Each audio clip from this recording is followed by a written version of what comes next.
bien. Madame, Monsieur, bonjour, bonsoir. Tout dépendra bien sûr de l'ère à laquelle vous allez suivre cette page magazine, en d'autres termes, ces magazines. Alors, je suis très heureux de vous retrouver vraiment nombreuses, en train de nous valoriser dans ce net et précis moment sur votre chaîne chrétienne. Alors, nous vous sommes infiniment reconnaissants pour votre fidélité et surtout, vous ne cessez pas vraiment de montrer combien de fois vous nous aimez. Alors, à cet effet, nous vous sommes vraiment encore une fois de plus reconnaissants et nous vous disons sincèrement merci. Encore une fois de plus, bienvenue dans ce magazine où j'ai l'honneur de recevoir pour vous un éminent homme des dieux, une grande personnalité. C'est pour moi un grand honneur de les recevoir et aussi, vu que vous l'avez toujours, peut-être, c'est un programme que vous avez toujours attendu, mais aujourd'hui Dieu a fait grâce et nous avons cette personnalité avec nous sur place. Alors, la personne en question, bref, il est bishop de la communauté CECP, bien sûr. Il est visionnaire et représentant légal des églises Alliance chrétienne internationale. Il est bien sûr marié et père de 4 enfants. Il est DRH à TFM. Il est écrivain et puis il est docteur en leadership. Il a déjà écrit quelques livres, bien sûr, beaucoup d'œuvres, si je ne peux encore exagérer, entre autres au pied du Seigneur. Et aujourd'hui, madame, monsieur, avec tremblement, j'ai l'honneur de vous les présenter. Déjà, je crois que pendant quelques 30 ou 45 minutes que nous allons partager avec lui, je vois, vous allez aimer et vous serez certainement bénis. Sans plus tarder, déjà, je vais vous demander de m'accompagner afin que nous puissions les recevoir. Merci. Messieurs, dames, travailleurs en entreprise, entrepreneurs, étudiants, personnes en recherche d'emploi, ceci vous concerne. La Fondation Ivan Kalonda, au travers de la Destiny Leadership Institute, a le plaisir de vous convier à prendre part au double événement qu'elle organise, à savoir d'une part une formation exceptionnelle sur les secrets de la réussite professionnelle avec Monsieur Ivan Kalonda et d'autre part la présentation officielle de son livre Une destinée retrouvée. Venez apprendre d'un expert en leadership et aux responsables en entreprise comment réussir dans votre profession et ce, peu importe à quel échelon vous vous trouvez actuellement. Prenez rendez-vous ce dimanche 9 avril 2023 à partir de 15h juste en la salle Loupeto à Fongoromé. L'accès en la salle est de 25 $, vous donnant droit à la formation, au cocktail et à un livre offert. Pour tout enregistrement, composez le 099 251 06 18, le 099 251 06 18 ou passez au secrétariat de l'église Alliance chrétienne internationale, numéro 17, croisement des avenues des Rails et Kimbangu à Fongoromé. Bienvenue à tous. Merci. Comme je venais de le dire, que j'ai une grande personnalité ici sur place, dont je ne sais même pas comment les présenter. Je ne sais pas, je vais l'appeler bishop, DRH, écrivain, docteur. Vraiment, je ne sais pas. Mais souffrez que je l'appelle bishop parce que c'est l'un des meilleurs titres que moi j'ai trouvé bon de l'appeler, bien sûr. Alors, sans plus tarder déjà, nous allons les recevoir ensemble avec les auditeurs, auditrices, téléspectateurs, téléspectatrices qui nous suivent en ce net et précis moment. Bonsoir, papa. Bonsoir, bien-aimés, frères, bonsoir. Bonsoir à tous les téléspectateurs et téléspectatrices, bien sûr, de cette chaîne. Que Dieu vous bénisse. Papa, je suis parce que vous avez quand même accepté mon invitation. Oh, merci, c'est pour moi un grand plaisir. C'est pas une chose facile. J'ai beaucoup cherché ces moments, mais aujourd'hui, Dieu a fait grâce. Je me sens vraiment honoré. Ah, gloire à Dieu. Merci beaucoup. Voilà. Je vous ai présenté tout au préambule de cette émission presque plusieurs titres. DRH, bishop, visionnaire d'une grande communauté comme ACI. L'une des églises qui possède une très bonne infrastructure ici d'abord à Fongoromé, dans la province de là-bas. Je vais même signaler à ceux qui sont venus nous suivre que cette émission est en train de se passer dans le grand temple de l'église Alliance chrétienne internationale. Bon, je ne sais même pas comment vous présenter. Docteur en leadership, je ne sais pas. Papa, avec tous ces titres, comment est-ce que vous vous sentez? Ok, Ok, merci beaucoup. Je me sens privilégié du Seigneur. Je me sens, comme David l'a dit, trop petit devant le Seigneur et que toutes ces choses ne sont qu'une grâce. Mais bien sûr, je dois rectifier une chose. Je ne suis pas encore docteur en leadership, mais je suis, comme on dit, doctorant. Ça veut dire, je suis en train d'étudier, de faire un doctorat. Et donc, je suis doctorant, candidat au doctorat. Et voilà, donc c'est une grâce de la part de Dieu que d'avoir toutes ces casquettes. Mais aussi, en même temps, c'est un signe d'ambition. On ne se limite pas. On n'est pas seulement pasteur. On ne se limite pas seulement à faire le ministère. On croit que Dieu peut nous appeler et nous doter de plusieurs talents et de plusieurs grâces. Donc on peut être pasteur, on peut aussi être professionnel dans une entreprise telle que nous le faisons. On peut aussi écrire des livres. Et donc on peut aussi étudier. On peut gérer sa famille. Et donc voilà. Voilà, papa, je me demande un peu, avec tous ces titres, avec toutes ces occupations, hein, j'ai même oublié une chose que j'allais aussi ajouter. Vous êtes aussi président d'une fondation qui porte votre nom, votre propre nom bien sûr. Je me demande comment est-ce que vous parvenez à gérer toutes ces responsabilités, DRH, bishop, visionnaire communauté. Ici, vous êtes président d'une fondation. Là-bas, de l'autre côté, vous êtes tenu à écrire des livres dont on a aussi besoin de vous lire. Je ne sais pas comment est-ce que vous parvenez à gérer toutes ces responsabilités. Cette question est très familière, on me la pose souvent. On me demande comment je combine toutes ces choses. Et puis ça avance bien. Bon, écoutez, ce n'est pas nouveau d'abord. Dans la parole de Dieu, on a des gens qui ont assumé plusieurs rôles, qui ont combiné le spirituel et le professionnel. Mais je peux aussi dire que j'ai aussi développé une stratégie pour gérer toutes ces choses. Par exemple, deux des choses qui sont très prioritaires, qui me prennent plus de temps, c'est mon travail. Et donc, mon travail professionnel, je m'y consacre, je n'ai pas de choix. Je dois être là, je dois répondre à mes obligations professionnelles personnellement. Et donc, de ce point de vue-là, je dois répondre au service. Par rapport à l'église, il est vrai, je suis le pasteur titulaire des ACI Centrales, mais ma stratégie, c'est qu'il y a aussi beaucoup de leaders autour de moi. L'église a beaucoup de pasteurs assistants, et sur le plan de la communauté, elle est organisée tel qu'il y a un responsable par ville. Ici à Fungurume, il y a un responsable de la ville de Fungurume ou de la commune de Fungurume. À Lubumbashi, un responsable de la ville. Colosie, un responsable de la ville. Donc, j'ai établi une structure comme ça, de manière déléguée. Et donc, il y a des gens qui assument des responsabilités et qui me rapportent. Et par rapport à la fondation qui porte mon nom, bien sûr, là aussi, il y a un coordonnateur. Et donc, moi, je joue un rôle beaucoup plus, comme on dit, stratégique. Donc un rôle beaucoup plus élevé, stratégique, mais quelqu'un qui joue un rôle exécutif. Et il y a un coordonnateur qui s'occupe du quotidien des activités. Et donc de cette manière, ça me permet de trouver un peu de temps. Mais je dois aussi admettre que ce n'est pas chose facile. Je m'efforce et Dieu me fait grâce. Parce que plusieurs pasteurs n'arrivent pas, bon, plusieurs hommes de Dieu n'arrivent pas, ils vont se dire peut-être être au boulot, en même temps l'église, vraiment ça complique. Mais je me demande d'où est venue cette idée de faire toute une structure qui va vous permettre à vous décharger un tout petit peu. D'où est venue toutes ces idées? Ok, l'idée vient aussi de la parole de Dieu. Vous savez, lorsque Jéthro visite Moïse, alors que Moïse était en train de gérer tout Israël, et Moïse était assis comme nous sommes assis, et il recevait les gens et lui présentait des problèmes. Alors Jéthro l'a observé en une journée, il a vu qu'il a pris toute une journée à répondre aux préoccupations du peuple. Jéthro lui donnera le conseil de délégation. Il dit, il n'est pas bon pour toi de gérer toutes les affaires seul. Établis des gens, des responsables de 10, de 50, de 100, et toi occupe-toi des affaires plus importantes.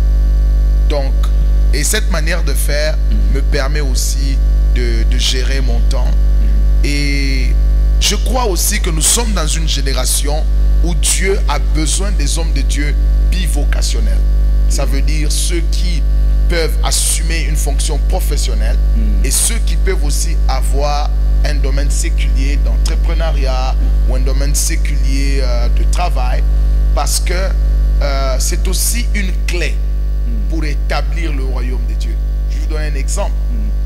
Il y a des rôles professionnels qui vous permettront d'accéder à certains milieux. Et donc c'est une clé pour le royaume de Dieu.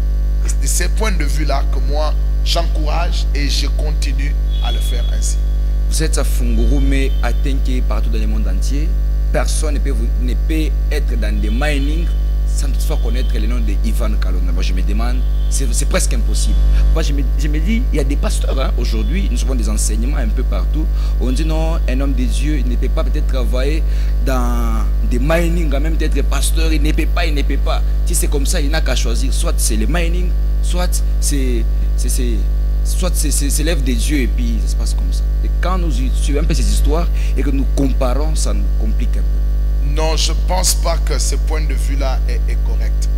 Il y a un pasteur expert qui a écrit un livre intitulé Anointed for Business, Oint pour les affaires. Il s'appelle Ed Silvoso.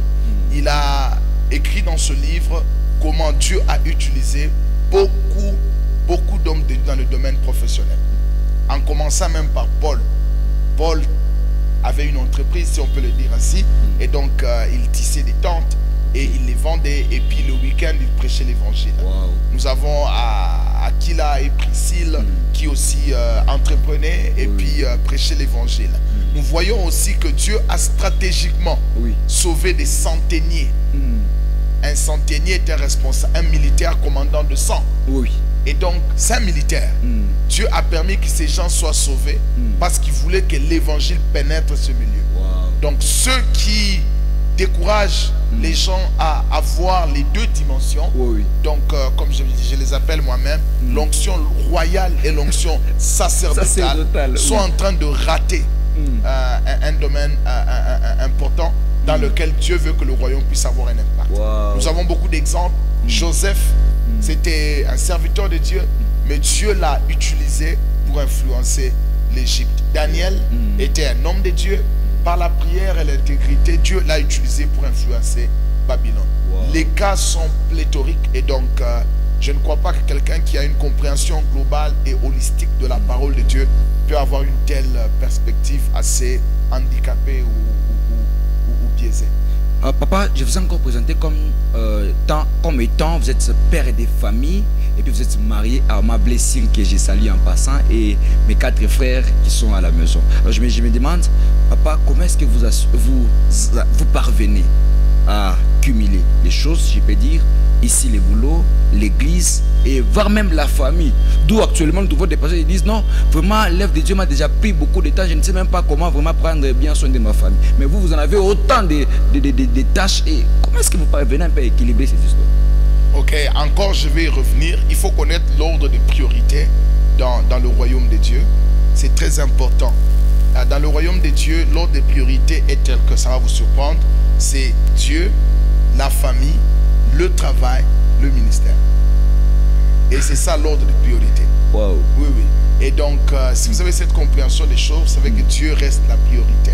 Après Dieu, c'est la famille. Et puis le travail. Et puis le ministère.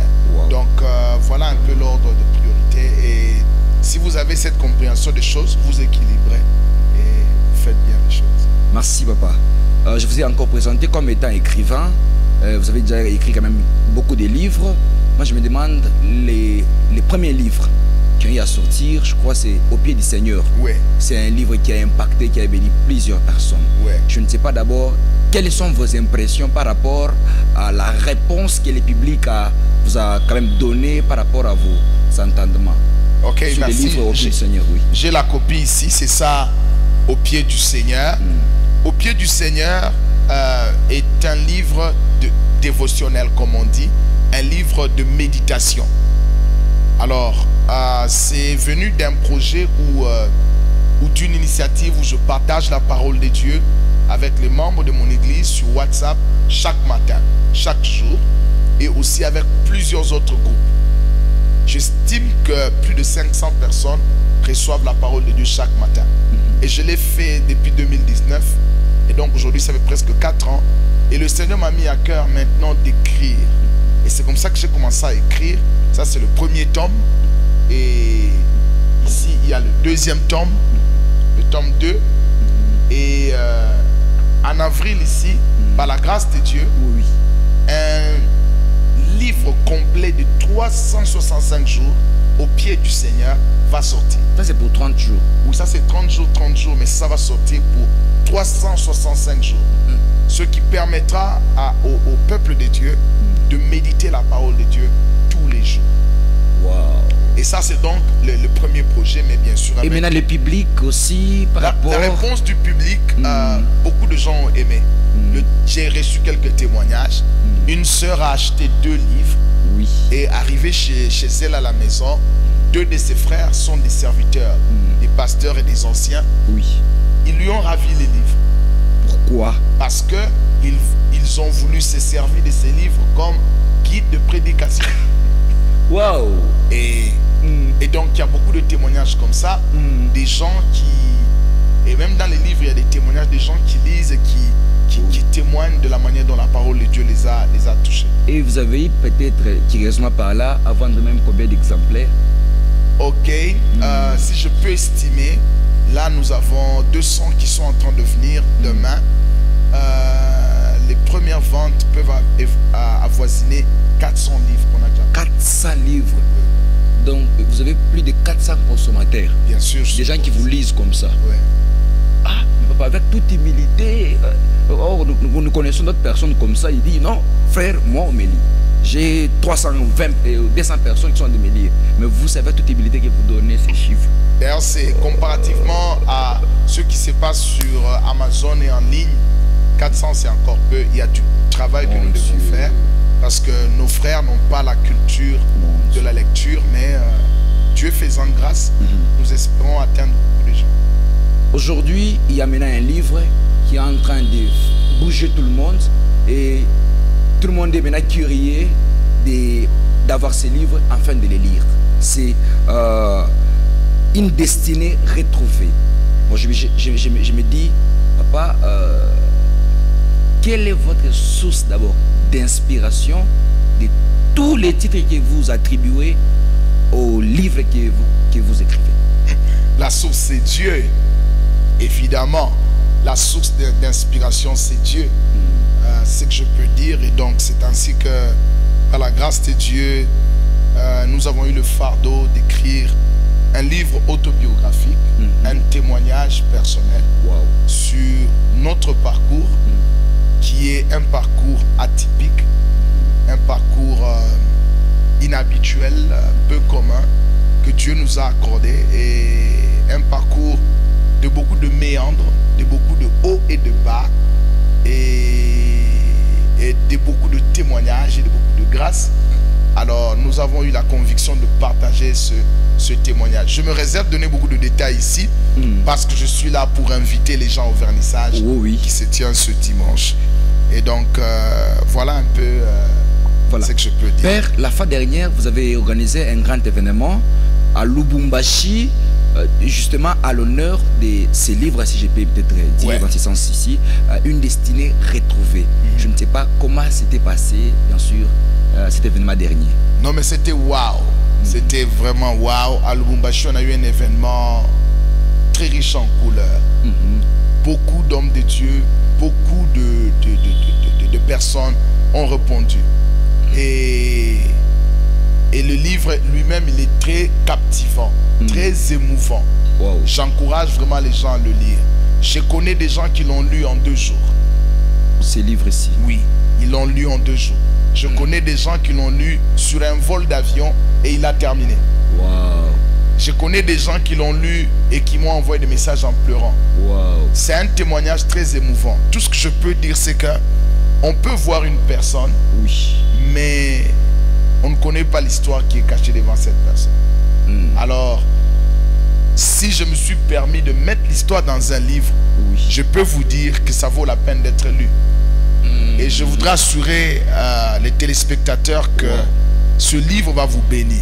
Amen. Ce livre va vous fortifier. Amen. Ce livre va vous redonner l'espoir Amen. de croire que Dieu est capable d'agir, même dans les circonstances les plus noires de votre vie. Même quand votre vie s'appellerait désespoir, Dieu peut vous redonner l'espoir. Wow. Vous avez dit, et vous avez aussi connu les hauts et les bas, mais en vous voyant comme ça, nous doutons. Hein? Évidemment. Oui, mais nous doutons. Oui, parce que lorsque Dieu vous visite, il vous fait oublier les années dévorées par la sauterelle. Et il enlève votre vêtement de honte et vous donne un vêtement de fête. Il met un diadème sur votre tête. Il dit même que je ferai afin que tous ceux qui vous regarderont diront que ça, c'est la main de Dieu. Et donc il est évident que vous ne puissiez pas. C'est pourquoi, pour voir mes hauts et mes bas, il faut lire le livre. Ces livres. Sinon, en me regardant, vous n'allez pas vraiment bien comprendre ce qui se passe. Mais c'est un livre qui a béni beaucoup de gens et qui est un grand encouragement. Voilà. Alors, papa, je me dis un peu pour la population fourgeoise et celle d'Etenke. Une terre dont vous avez peut-être eu beaucoup de temps, vous avez passé quand même beaucoup d'années ici à Fungurume, également à Tenke, mais je me demande quelle est la surprise que vous nous avez quand même réservée pour ce mois d'avril, bien sûr. La surprise que j'ai réservée aux habitants de Fungurume et de Tenke, c'est un double événement. En ce 9 avril, à 15 h à la salle Lupeto, nous allons avoir le vernissage ou la présentation de ce livre au public de Fungurume et de Tenke, des enfants de Dieu, des chrétiens, des professionnels. Mais à Fungurume, nous avons fait ça de manière particulière. Comment ça? Parce que nous y avons aussi ajouté une formation. Contrairement à ce qu'on a fait à Lubumbashi, où on s'est limité seulement à présenter le livre. Mais ici, on présente le livre, on donne aussi une formation sur les secrets du succès professionnel. Je sais qu'il y a beaucoup de secrets du succès professionnel. Dans le domaine professionnel, vous êtes travailleur, vous êtes étudiant, vous pensez à votre avenir, vous voulez réussir. Et quels sont les secrets? Je vais partager mon expérience, mais je vais aussi révéler des choses, des principes, des lois qui peuvent garantir votre succès et votre avancée sur le plan professionnel. C'est une formation à ne pas rater et dont le prix est vraiment dérisoire. Le livre coûte 20 $, mais pour la soirée, il y aura un cocktail et la formation, nous mettons à 25 $. Donc c'est comme si la formation est gratuite et que les 5 $, c'est pour le cocktail. Donc c'est un moment où ceux qui sont ambitieux, ceux qui ont de la vision devraient être là pour apprendre, pour comprendre. Il y a beaucoup de choses que je peux partager avec ceux qui viendront. Comment je suis parvenu à là où je suis sur le plan professionnel. Je ne suis pas que ça. Comment j'ai pu étudier et atteindre le niveau où je suis maintenant. Tout ça, il y a des jeunes qui ont besoin d'entendre ça. Et c'est pourquoi je les invite. Il y a des jeunes professionnels, il y a des jeunes travailleurs qui ont besoin d'entendre ces choses. Il y a des gens qui se disent, moi je suis contractant, comment est-ce que j'ai commencé comme contractant? Vous aussi. Voilà. Aujourd'hui DRH. Donc c'est possible d'enseigner, de partager ces choses pour que les gens comprennent que ce que vous vivez aujourd'hui, c'est pas la fin du monde.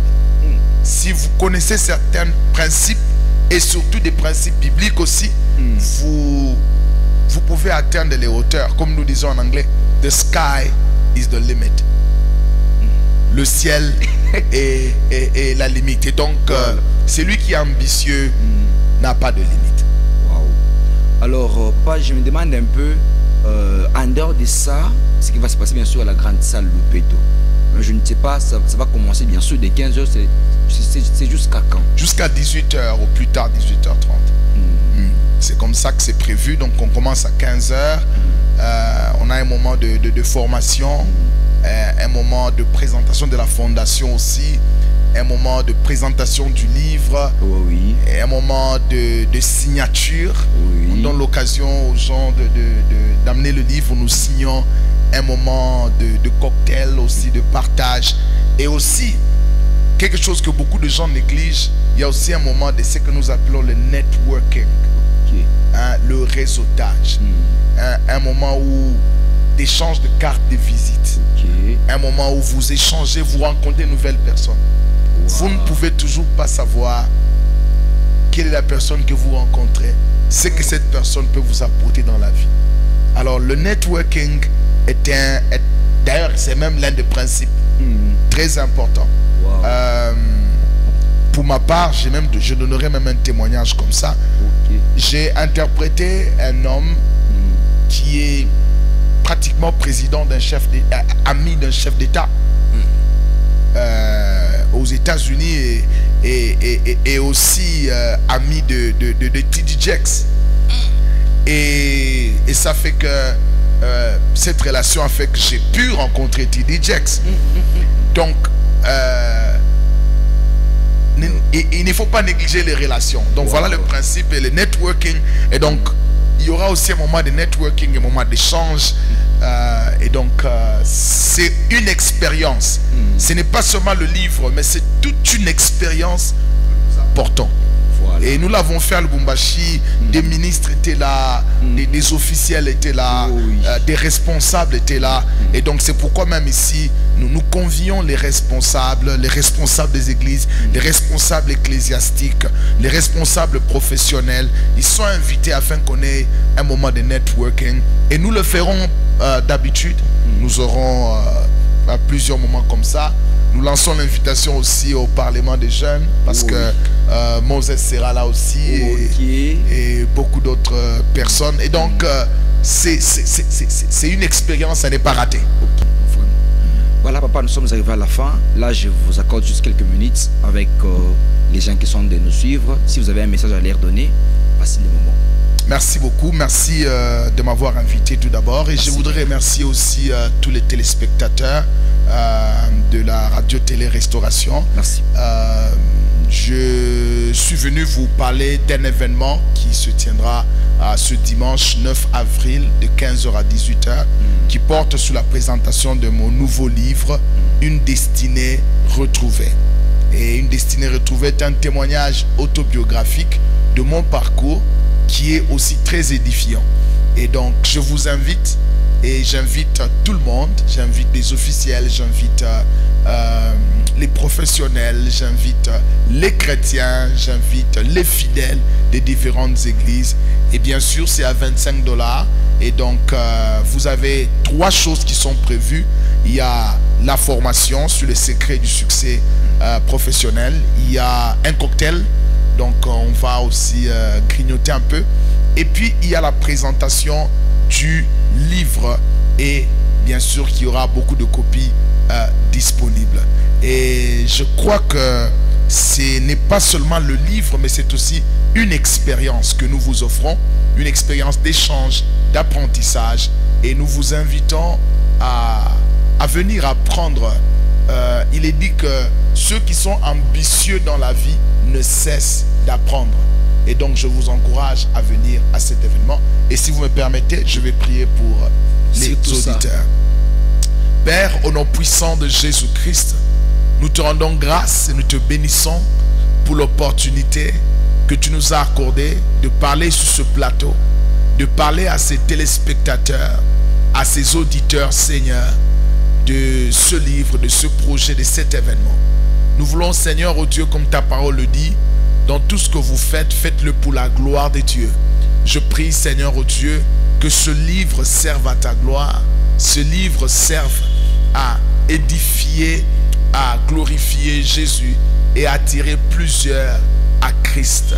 Merci, oh Dieu, bénis le journaliste, bénis, Seigneur, cette chaîne qui nous a accueillis ce soir et bénis tous les téléspectateurs dans leur maison, dans leur famille. C'est au nom de Jésus-Christ, notre Seigneur et Sauveur, que nous prions et nous disons Amen. Amen. Amen. Papa, merci beaucoup. Que Dieu vous bénisse. Madame, Messieurs, merci pour votre fidélité sur votre chaîne. C'était pour moi un grand plaisir de recevoir, bien sûr, le bishop Ivan Kalonda. Donc avec lui, on a échangé sur plusieurs points. Cette émission, vous allez les suivre vraiment de temps en temps sur votre chaîne et aussi sur notre page Facebook ainsi que notre chaîne YouTube. Alors, les liens vous seront partagés et je crois que ça sera une très bonne chose. Alors, je suis Ismaël Kassepa. Je vous laisse pour la suite de notre programme sur notre chaîne chrétienne. D'ici là, portez-vous bien. Au revoir.